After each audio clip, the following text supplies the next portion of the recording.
오늘 본문을 우리가 같이 읽었는데 이 본문은요, 믿음에 대한 이야기입니다. 믿음. 정탐꾼 12명을 두 그룹으로 나눕니다. 10명과 2명. 그들의 모습을 한번 보겠습니다. 40일 동안 가나안을 정탐한 사람들이 와가지고 이스라엘 백성들 앞에서 보고하는데 10명이 어떻게 보고하냐면, 저 가나안 땅은 우리가 점령할 수 없습니다. 저 땅은 도저히 우리가 차지할 수 없는 땅입니다. 그리고 더군다나 그 땅에는 네피림 후손들, 거인들도 거기 있어요. 그들이 보기에는 우리가 메뚜기 떼 같아요.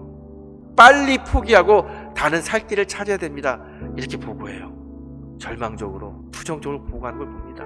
그래도 모세가 그래도 믿음 있고 신실하고 용맹하고 그런 정말 지도자들 뽑아가지고 보냈을 텐데, 그 10명이나 되는 대다수의 사람들이 하는 이 말, 얼마나 부정적인 말입니까? 여러분, 이 부정적인 정서에 휩싸이잖아요. 그럼 아무것도 못합니다.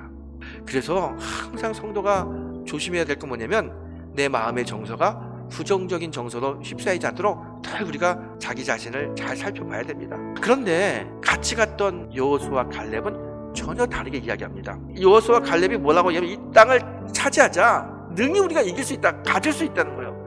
그리고 14장에 보게 되면요, 여호수아와 갈렙이 이 땅을 뭐라고 이야기하냐면, 이 땅은 아름다운 땅이라는 거예요. 10명은 이 땅은 형편없는 땅이라고 이야기하는데, 여호수아와 갈렙은 이 땅은 아름다운 땅이다, 그리고 이 땅은 능히 우리가 가서 차지할 수 있다, 그렇게 이야기해요. 12명이 같은 시간 40일을 같이 다니면서 같이 보고 같이 자고 같이 만나고 같이 경험한 겁니다. 그런데 어떻게 전혀 다르게 보고합니까? 우리가 신앙생활 하면서도요, 같은 문제를 만날 때 정말 다르게 이야기하는 그런 경험이 있어요. 이 두 그룹 10명과 2명은 시각 차이가 있어요. 관점의 차이가 있어요. 그럼 무엇 때문에 시각과 관점의 차이가 생기는 거냐? 시각과 관점의 차이에 영향을 미치는 결정적인 건 뭐냐면 믿음이라는 겁니다. 믿음. 그럼 오늘 믿음이라고 하는 이 관점에서 이 두 그룹을 한번 봤으면 좋겠어요. 이 10명, 그 사람들의 이 믿음은 어떤 믿음이냐? 하나님이 그동안 그들에게 많은 기적을 베풀었습니다. 그렇게 많은 것을 보여주고 체험케 했음에도 불구하고 이 결정적인 순간에 하나님의 약속을 믿지 못하고 회의하고 또 주저하는 그 모습을 보면서, 야, 언제까지 너희들 그렇게 약한 모습으로, 그 믿음 없는 모습으로 살 거냐 한탄하는 겁니다. 하나님의 관점에서 보게 되면요, 이 사람들은 믿음이 없는 사람들입니다. 이 순간이야말로, 이 가나안 정복이야말로 믿음으로 가야 되는데, 믿음으로 이 장애물을 뛰어넘어야 되는데 그게 약해요. 뛰어넘을 수가 없어요. 이 언덕을 올라갈 수 있는 믿음의 힘이 없어요. 그래서 못 올라가요. 그래서 그 언덕을 보면서 안 돼, 힘들어, 어려워, 이렇게 이야기하는 거예요. 여러분, 신앙생활 하면서요, 우리가 이런 모습 참 많이 보입니다. 믿음으로 결정하고 믿음으로 행동하고 믿음으로 넘어가야 될 때 주저하는 우리들의 모습을 많이 봅니다. 어떤 때는 세상적인 방법을 선택할 때 참 많이 있는 것 같아요. 오늘 이 10명의 정탐꾼의 모습이 그거예요.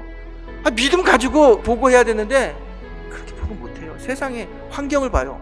그리고 그 사람과 자기를 비교해봐요. 그 덩치 큰 사람들 안 된다는 거예요. 그리고 이 땅 차지할 수 없다라고 이야기합니다. 이게 불신자의 말과 뭐가 다릅니까? 그러니까 하나님이 저들은 도대체 믿음이 없다라고 이야기하지 않습니까? 믿음으로 산다는 건요, 하나님을 신뢰하고 하나님의 힘으로 사는 게 믿음으로 사는 거예요. 내가 내 힘으로는 할 수 없지만 하나님이 함께하기 때문에 넘어갈 수 있다, 이길 수 있다, 승리할 수 있다, 이 확신을 가지고 사는 게 믿음의 삶의 모습입니다. 여호수아 갈렙처럼 긍정의 믿음을 가지고 세상을 보는 그런 성도가 되길 축복합니다. 그러면 하나님이 함께 하셔요. 하나님은 절대로요, 부정적이고 불평하고 불만 있는 사람들을 통해서 역사하신 적이 없어요. 저는 이 시대야말로, 지금 우리 시대에 가장 필요한 것은 뭐냐면 이렇게 긍정적인 믿음을 갖는 겁니다. 이 긍정의 믿음으로 어려움을 이기는 성도가 되길 축복합니다. 정말 좋은 믿음은 항상 소망의 이야기를 하는 게 정말 좋은 믿음이에요. 그래서 여러분, 내가 정말 이 어려운 시대를 이길 수 있는 믿음을 가지고 있는지, 아니면 이 어려움이 나를 덮치는 그런 안타까운 믿음을 가지고 있는지, 여러분이 하는 이야기를 잘 보세요.